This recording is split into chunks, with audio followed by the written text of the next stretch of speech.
এটা দুনিয়ার সবচেয়ে দামি বিমান B2 বোম্বার, কিন্তু এটা কি আসলে বিশ্বের সবচেয়ে সেরা বিমান? আসলে কিন্তু না। মজার ব্যাপার হলো এর সামনে যদি একটা পুরনো ছোট ফাইটার জেটও এসে যায় তাহলে এই B2 বোম্বার টিকতে পারবে না। আসলে বিষয়টা হলো এই B2 বোম্বারকে এমনভাবে তৈরি করা হয়েছে রাডার থেকে পাঠানো তরঙ্গ এতে আঘাত করে ছড়িয়ে পড়ে এবং রাডারের কাছে আর ফিরে যেতে পারে না। এজন্য একে শনাক্ত করা প্রায় অসম্ভব হয়ে পড়ে। আর এর গায়ে শুধু লোহা বা ধাতু নেই, বিশেষ এক ধরনের প্রলেপ দেওয়া আছে যা রাডারের সিগন্যালকে শুষে নেয়। এজন্য একে লুকিয়ে থাকা বিমানও বলা যায়। কিন্তু সমস্যা হলো এটা আসলে শুধুমাত্র বোমা ফেলার জন্য বানানো।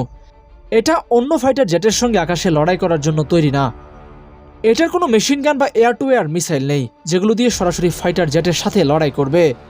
এই কারণে B2 বোম্বার কখনো একা ওড়ে না, এর সঙ্গে থাকে অন্য ফাইটার জেট, যেমন F-35 লাইটনিং II, যারা একে পাহারা দেয়।